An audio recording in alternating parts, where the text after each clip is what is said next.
പ്രിയപ്പെട്ടവരെ, നമസ്കാരം. Indira Gandhi national open യൂണിവേഴ്സിറ്റിയുടെയും ശ്രീനാരായണ ഓപ്പൺ യൂണിവേഴ്സിറ്റിയുടെയും പ്രോഗ്രാം MA ഹിന്ദിയെ ഒന്ന് താരതമ്യം ചെയ്യുകയാണ് ഈ വീഡിയോയിലൂടെ.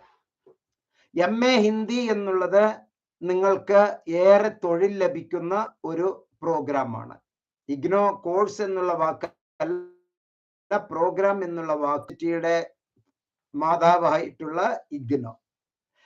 രാജകുമാരിയാണ് ശ്രീനാരായണ ഗുരു ഓപ്പൺ യൂണിവേഴ്സിറ്റി, നമുക്കൊരു താരതമ്യം ചെയ്യുകയാണെങ്കിൽ.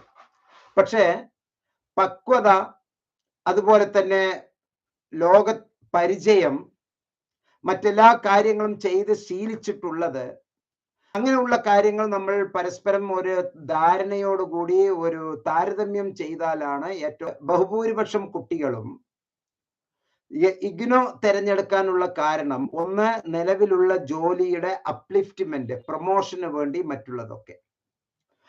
ചെറുപ്പക്കാർ ഒന്ന് കിട്ടട്ടെ എന്നുള്ള അർത്ഥത്തിലാണ് പറയുന്നത്. ഈ വീഡിയോ ലൈവിൽ ഞാൻ വരാൻ കാരണം താങ്കൾക്ക് ഇതുമായി ബന്ധപ്പെട്ട് ഏത് തരത്തിലുള്ള ചോദ്യങ്ങൾ ഉണ്ടെങ്കിലും ഇവിടെ ചാറ്റ് ബോക്സിൽ ചോദ്യങ്ങൾ ചോദിക്കാം, അതിനുള്ള ഉത്തരങ്ങൾ ഞാൻ തരുന്നതായിരിക്കും.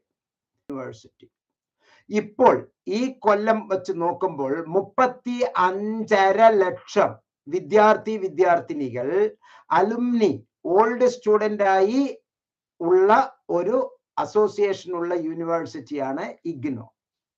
കഴിഞ്ഞ സെഷൻ മുതൽ 3 മാസം മുതലുള്ള ഒരു സെഷനിലൂടെ മാത്രമാണ് Sreenarayana Guru open university MA ഹിന്ദിക്ക് admission എടുത്തുകൊണ്ടിരിക്കുന്നത്. അപ്പൊ ഈ ആദ്യം അഡ്മിഷൻ എടുത്തത് MA മലയാളത്തിലുള്ള സത്യസന്ധമായ ഒരു താരതമ്യ പഠനമാണ് ഇവിടെ ഞാൻ ഉദ്ദേശിക്കുന്നത്.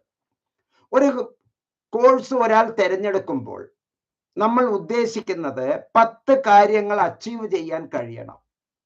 ഒന്ന്, അതിൽ ഇരിക്കണമുണ്ട്. ആ പാഠ്യപദ്ധതി എത്രത്തോളം ഉണ്ടോ അതുപോലെ ആ കോഴ്സ് തുടങ്ങുകയും ആ പ്രോഗ്രാം അവസാനിപ്പിക്കുകയും ചെയ്യാൻ കഴിയണം. ആ ടൈം ബൗണ്ടായി പൂർത്തീകരിക്കുക എന്ന് പറയുന്നതില് pre admission activities, admission activities, post admission activities, ഈ 3 അവിടെ കൃത്യമായി നമുക്ക് ലഭ്യമാകണം. മാത്രമല്ല അത് ലോകത്തുള്ള അക്സെപ്റ്റൻസിന്റെ, ലോകം അത് സ്വീകരിച്ചത് എത്രത്തോളം എന്ന് നമുക്ക് മനസ്സിലാക്കണം. അങ്ങനെ സ്വീകരിച്ചിട്ടുള്ള ആ യൂണിവേഴ്സിറ്റി നമുക്ക് എത്രത്തോളമാണ് ക്ലാസുകൾ തരുന്നത്, ആ ക്ലാസുകളുടെ പ്രത്യേകതകൾ എന്താണ്, എങ്ങനെയൊക്കെയാണ് ക്ലാസുകൾ എന്ന് നമ്മൾ വിലയിരുത്തണം. ആ ക്ലാസുകളോടൊപ്പം തന്നെ നമുക്ക് നല്ല രീതിയിൽ സ്റ്റഡി മെറ്റീരിയൽസ് ലഭ്യമാക്കുന്നുണ്ടോ എന്നുള്ളത് നമ്മൾ വിലയിരുത്തണം. അതുപോലെ തന്നെ ആ യൂണിവേഴ്സിറ്റിയിൽ നമ്മൾ അത് ഒരു സ്റ്റഡി സെന്ററിൽ പഠിക്കുമ്പോൾ നമുക്ക് ലൈബ്രറി ഫെസിലിറ്റീസും ക്ലാസുകളും എത്രത്തോളം നമുക്ക് ലഭ്യമാണ് എന്നുള്ളത് വിലയിരുത്തേണ്ടതുണ്ട്. ഒപ്പം തന്നെ അതിന്റെ പരീക്ഷണം, എഴുത്തു പരീക്ഷയാണോ, ഓൺലൈൻ പരീക്ഷയാണോ, ഓൺലൈനിലെ ക്ലാസ് ആണോ, മൂല്യനിർണ്ണയം എങ്ങനെയൊക്കെയാണ്, കണ്ടിന്യൂസ് ആൻഡ് കോംപ്രിഹെൻസീവ് ഇവാലുവേഷൻ എങ്ങനെയൊക്കെയാണ്, ഓൾ പെർഫോമൻസ് 100ൽ 90 മാർക്ക് നൽകുകയാണ് Indira Gandhi national accreditation council of ഇന്ത്യയാണ്. ഈ NAC എന്ന് പറയും, നാഷണൽ കിട്ടാൻ 1600 ചോദ്യങ്ങളിലൂടെ ഉത്തരങ്ങൾ കണ്ടെത്തി ആ ഉത്തരങ്ങൾ അവിടെ വരുന്ന NAC അധികാരികൾക്ക് ബോധ്യമായി അത് പ്രസിദ്ധീകരിച്ചിട്ടുള്ളതാണ്. ഇഗ്നോയ്ക്ക് കിട്ടിയിരിക്കുന്ന അവാർഡ് NACന്റെ ടോപ്പസ്റ്റ് അവാർഡ് A++ അവാർഡാണ്. ശ്രീനാരായണ ഗുരു ഓപ്പൺ യൂണിവേഴ്സിറ്റി ഇനിയും NACന്റെ പരിശോധനയ്ക്ക് വിധേയമായിട്ടില്ല. എന്ന് പറഞ്ഞാൽ അത് 3.5 മാസമേ ആയിട്ടുള്ളൂ. PSC കിട്ടി ജോലി ചെയ്യുന്നവർ 5 പേർ പോലും ഇല്ല. എല്ലാം കോൺട്രാക്ട് വ്യവസ്ഥിതിയിലാണ് വന്നിരിക്കുന്നത്. കോൺട്രാക്ട് വ്യവസ്ഥിതിയിലെ കുറെ റിട്ടയർ ചെയ്തിട്ടുള്ള ആളുകൾ, അങ്ങനെയുള്ളവരാണ് അവിടെ ക്ലാസ്സുകൾ പോകുന്നു. ഫുൾ പ്ലഡ്ജ് ആയിട്ടില്ല. പക്ഷെ ഇത്രം ഹെഡ്ക്വാർട്ടേഴ്സ് മാത്രം 120ൽ കൂടുതൽ ഏക്കറിൽ പരന്ന് കിടക്കുന്ന വലിയ ഒരു പ്രസ്ഥാനമാണ് ഇന്ദിരാഗാന്ധി നാഷണൽ ഓപ്പൺ യൂണിവേഴ്സിറ്റി. ഒരു കൊല്ലത്ത് MA ഹിന്ദിക്ക് ഏകദേശം 12,000-ൽ കൂടുതൽ കുട്ടികൾ ഒരു കൊല്ലം ഇഗ്നോയിൽ അഡ്മിഷൻ നേടുമ്പോൾ ഒരു 100-ൽ താഴെ കുട്ടികൾ, 120 കുട്ടികൾ മാത്രമേ ശ്രീനാരായണ ഗുരു ഓപ്പൺ യൂണിവേഴ്സിറ്റിയെ PMNOTS-ലൂടെ, centre for behavioural science IGNOU help ഡെസ്കിലൂടെ അഡ്മിഷന് നിങ്ങൾ അപ്ലൈ ചെയ്യുമ്പോൾ അത് ഇഗ്നോ വെരിഫൈ ചെയ്തിട്ട് ഏതെങ്കിലും ഒരു ജില്ലാ കേന്ദ്രത്തിൽ പോയി നമ്മൾ സർട്ടിഫിക്കറ്റുകൾ കൊണ്ട് വെരിഫിക്കേഷന് പോകണം. അതും വെരിഫിക്കേഷൻ നടത്തുന്നത് ആരാണ്? യഥാർത്ഥത്തിൽ ഏജൻസിൽ വർക്ക് ചെയ്യുന്ന ഓഫീസ് അസിസ്റ്റന്റുകളാണ് താങ്കളുടെ ഈ MA ഹിന്ദി പോലുള്ള വലിയ സ്ഥാപനത്തിന്റെ സർട്ടിഫിക്കറ്റ് വെരിഫിക്കേഷന്. അവർക്ക് തന്നെ ചിലപ്പോൾ അറിഞ്ഞോളണമെന്നില്ല. PG ഇല്ലാത്ത കുട്ടികളാണ് ഈ അഡ്മിഷൻ വെരിഫിക്കേഷൻ നടത്തുന്നത്. അവരെ ഞാൻ കുറ്റപ്പെടുത്തുകയല്ല. അതിന്റെ സ്ട്രക്ചർ ഇപ്പൊ ജനിച്ചിട്ടല്ലേ ഉള്ളൂ, അതിന്റെ സ്ട്രക്ചറാണ്. അതുകൊണ്ടാണ് അത് പറഞ്ഞത്. അതുകൊണ്ട് തന്നെ അവർ TC എല്ലാം ആവശ്യപ്പെടുന്നുണ്ട്. ഇഗ്നോയ്ക്ക് TCയുടെ ആവശ്യമൊന്നുമില്ല. അത് 2 ദിവസം കൊണ്ട് 3 ദിവസം കൊണ്ട് ഓട്ടോമാറ്റിക്കലി ഇഗ്നോയുടെ അഡ്മിഷൻ കൺഫേം ധരിപ്പിക്കേണ്ടതുണ്ട്. പിന്നെ സിലബസിന്റെ കാര്യവും കരിക്കുലത്തിന്റെ കാര്യവും ഈ വീഡിയോയിൽ താങ്കൾക്ക് നൽകുന്നത്. ഇഗ്നോയില് നമുക്ക് ഫസ്റ്റ് ഇയറിൽ പഠിക്കാനുള്ളത് 4 പേപ്പർ മാത്രമേ ഉള്ളൂ. ഫസ്റ്റ് ഇയറിൽ പഠിക്കാനുള്ളത് MHT2, MHD3, MHT4, MHD6 എന്നുള്ള 4 പേപ്പർ മാത്രമേ ഫസ്റ്റ് ഇയറിൽ പഠിക്കേണ്ടതുള്ളൂ. സെക്കൻഡ് ഇയറിൽ നമുക്കിവിടെ കണ്ടാൽ അറിയില്ല, പ്രഥമ വർഷ, 1-ാം വർഷം. പിന്നെ അനിവാര്യ പാഠ്യക്രമം ഏതൊക്കെയാണ് എന്ന് ഇവിടെ കൃത്യമായിട്ട് അതിൽ നമ്മൾ പറഞ്ഞിട്ടുമുണ്ട്. 1-ാമത്തെ വർഷം, 2-ാമത്തെ വർഷം, ഇവിടെ ദ്വിതീയ വർഷ, പ്രഥമ വർഷ. അതിൽ നിർബന്ധമായി 1-ാം വർഷത്തിൽ 4 പേപ്പർ, 2-ാം വർഷത്തിൽ 4 പേപ്പർ. അത് മാത്രമേ നമ്മൾ ഇഗ്നോയിൽ പഠിക്കേണ്ടതുള്ളൂ. അപ്പോ ഫസ്റ്റ് ഇയറിലെ മൊത്തം 2 സെമസ്റ്ററിനും കൂടി വെറും 4 പേപ്പർ പഠിച്ചാൽ മതി. എന്നാൽ നമ്മെ ശരിക്കും വിഷമിപ്പിക്കുകയാണ് ശ്രീനാരായണ ഗുരു ഓപ്പൺ യൂണിവേഴ്സിറ്റി. അതിന്റെ സിലബസിൽ തന്നെ 4-5 പേപ്പർ പരീക്ഷ എഴുതണം. സെക്കൻഡ് സെമസ്റ്ററിൽ 1, 2, 3, 4, 5 പേപ്പർ പരീക്ഷ എഴുതണം. എന്ന് പറഞ്ഞാൽ ഫസ്റ്റ് ഇയറിൽ 10 പേപ്പർ നമ്മൾ പരീക്ഷ എഴുതണം. ഇവിടെയാണെങ്കിൽ 4 പേപ്പർ മാത്രം മതി.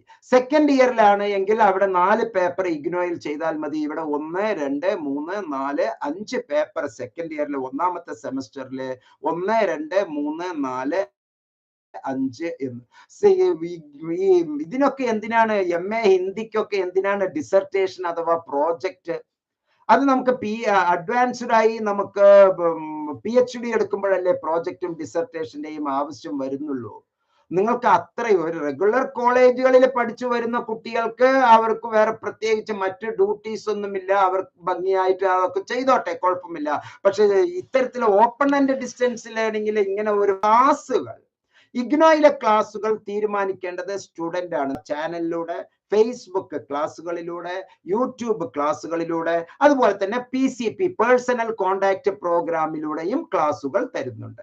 ഞായറാഴ്ചയും നിർബന്ധമായും പോയിരിക്കണം. 75% അറ്റൻഡൻസ്, പീരീഡിലും അറ്റൻഡൻസ് എടുക്കുമ്പോൾ അവിടെ എന്ത് പഠന പ്രവർത്തനം നടത്തുന്നു? രേഖകൾ ശരിയാക്കുന്ന പരിപാടി അവിടെ നടത്തുന്നുണ്ട്, ഭംഗിയായിട്ട് നടത്തുന്നുണ്ട്. കാരണം ഇപ്പൊ തുടങ്ങിയിട്ടല്ലേ ഉള്ളൂ. അതിന് സ്ഥിരമായ ഒരു സ്ഥായിയായ ഒരു അവസ്ഥ കിട്ടണമെങ്കിൽ രേഖകൾ ശരിയാക്കണം. അധ്യാപകരോ, ഇവിടെ വലിയ കോളേജുകളിലെ ഇഗ്നോയിലെ ലോകോത്തര നിലവാരമുള്ള കോളേജുകളിലെ അധ്യാപകർ പഠിപ്പിക്കുമ്പോൾ ഇവിടെ നാമമാത്രമായ ഫീൽ വരുന്ന അൺഎയ്ഡഡ് കോളേജിലെയും പിന്നെ കുറെ ഇവരെന്നൊക്കെ ചേർന്നിട്ട് കുറെ പേരൊക്കെയാണ് ക്ലാസ്സുകൾ തരുന്നത്. അങ്ങനെ ഫുൾ പ്ലഡ്ജഡ് ആയിട്ടുള്ള ഉണ്ട്. 1, 2 അധ്യാപകർ, നല്ല അധ്യാപകരുണ്ട്. ഇപ്പൊ MA മലയാളത്തില് എനിക്ക് തൃശ്ശൂർ സ്റ്റഡി സെന്ററിൽ തരുന്ന അധ്യാപകരില് 2 അധ്യാപകർ നല്ല മികച്ച നിലവാരം പുലർത്തുന്ന അധ്യാപകർ തന്നെയാണ്, 2 പേര്. ബാക്കിയുള്ളതൊക്കെ നമുക്ക് തൃപ്തികരമല്ല എന്ന് തന്നെ പറയാം. 2 അധ്യാപകർ, അതിൽ ചിലർ അഹങ്കാരികളാണ്. ചെറിയ ഒരു പോസ്റ്റിലൊക്കെ എത്തുന്നതിനുള്ളിൽ ഒരു MA മലയാളം പഠിപ്പിക്കാനോ ഒരു കുറെ ആളുകളുടെ മുമ്പിലേക്ക് വന്ന് ഞാൻ ഒരു അധ്യാപികയായി എന്നുള്ള മാറ്റം കാണുമ്പോൾ വളരെ വിഷമം തോന്നുകയാണ്. എന്താണ് ഒരു ഓപ്പൺ യൂണിവേഴ്സിറ്റിക്ക് 100-ൽ 20 മാർക്കും 90 മാർക്ക് ഇഗ്നോയ്ക്കും ഞാൻ നൽകുന്നത്. പിന്നെ അക്സെപ്റ്റൻസ് എന്ന് പറയുന്നത് സ്വീകാര്യത മാത്രമേ അഡ്മിഷൻ നടന്നിട്ടുള്ളൂ. അതിന്റെ സ്വീകാര്യതയെ പറ്റി പറയാൻ ഇനിയും ആയിട്ടില്ല. പക്ഷെ വളരെ താഴ്ന്ന നിലവാരത്തിൽ ശ്രീനാരായണ ഗുരു ഓപ്പൺ യൂണിവേഴ്സിറ്റിയുടെ പുസ്തകം കെങ്കേമമാണ് കേട്ടോ. അതിൽ പറയാതിരിക്കാൻ വയ്യ. കൃത്യമായി കഴിയുമെന്ന്. കാരണം കേരളത്തിലെ അധ്യാപകരായി വന്നിട്ടുള്ളവർ പൂർത്തീകരിക്കുന്നതിന് ഒരു പരിധി ഉണ്ടല്ലോ. ഓക്കെ, ഇവിടെ ഇഗ്നോയുടെ പ്രത്യേകത എന്ന് പറയുന്നത് 45 ദിവസം പരീക്ഷ നിൽക്കുമ്പോൾ പരീക്ഷ അവസാനിക്കുന്നതിന് മുമ്പേ റിസൾട്ട് പ്രഖ്യാപിച്ചു കഴിഞ്ഞു. ഇപ്പോൾ ഡിസംബറിൽ പരീക്ഷ നടന്നുകൊണ്ടിരിക്കുകയാണ്. ജനുവരി 9-ാം തീയതി വരെ പരീക്ഷയുണ്ട്. പക്ഷെ തുടങ്ങിയ പരീക്ഷയുടെ റിസൾട്ട് പ്രഖ്യാപന ഇവിടെ പരീക്ഷ എങ്ങനെ നടത്തണം എന്നുള്ള ഒരു വലിയ ചർച്ചയാണ് നടന്നുകൊണ്ടിരിക്കുന്നത്. മാത്രമല്ല, മൂല്യനിർണയം എന്ന് പറയുന്നത് അസൈൻമെന്റ് എന്നുള്ള ഒരു വലിയ മാന്ത്രികമായ ഒരു സംഭവമാണ് ഇഗ്നോ ചെയ്യുന്നത്. വളരെ നടത്തുന്നു. ഇന്റേണൽ എക്സാമിനേഷന് വൈവ ഒസിയും ഉണ്ട്. വൈവ ഒസി എന്ന് പറഞ്ഞാൽ തന്നെ എന്താണ്? പഠനം ഒരു ഭാഗത്തായിരിക്കും, ചോദ്യോത്തരങ്ങൾ അവിടെ വേറെ. അണ്ടർ ക്വാളിഫൈഡ് ആയിട്ടുള്ള അധ്യാപകരുടെ വൈവ ഒസി ജീവിതത്തിൽ നടത്തിയിട്ടില്ലാത്തവരാണ് ഇവിടെ വന്ന പരീക്ഷ കാര്യങ്ങളാണ് അവിടെ നടക്കുന്നത്. ആ കോൺസെപ്റ്റിലാണ് നമുക്ക് ഇവിടെ വൈവ ഒസി, ഇന്റേണൽ ഇവാലുവേഷൻ നാമമാത്രമായ ഫീസ് മാത്രമേ ഇഗ്നോയിലുള്ളൂ. ഓവറോൾ നൽകുന്നത് ശ്രീനാരായണ ഗുരു ഓപ്പൺ യൂണിവേഴ്സിറ്റിയേക്കാൾ ഒരു 100 മടങ്ങ് ഗുണപ്രദമാണ് ഇഗ്നോയിലെ. ആകെ 4 പേപ്പർ ഫസ്റ്റ് ഇയറും 4 പേപ്പർ സെക്കൻഡ് ഇയറും മാത്രം പഠിച്ചാൽ ഇഗ്നോയിലൂടെ നമുക്കൊരു MA ഹിന്ദി എടുക്കാം. പക്ഷെ ഇവിടെ ഫസ്റ്റ് ഇയറിലെ 10 പേപ്പറും സെക്കൻഡ് ഇയറിലെ 14 പേപ്പറും 24 പേപ്പർ നമ്മൾ പഠിക്കേണ്ടതുണ്ട്. 8 എവിടെ കിടക്കുന്നു? 24 എവിടെ കിടക്കുന്നു? പ്രിയപ്പെട്ടവരെ, ഞാൻ ഈ വീഡിയോ സമർപ്പിക്കുകയാണ്. എല്ലാ നന്മകളും നേരുന്നു. നന്ദി, നമസ്കാരം, ജയ് ഹിന്ദ്.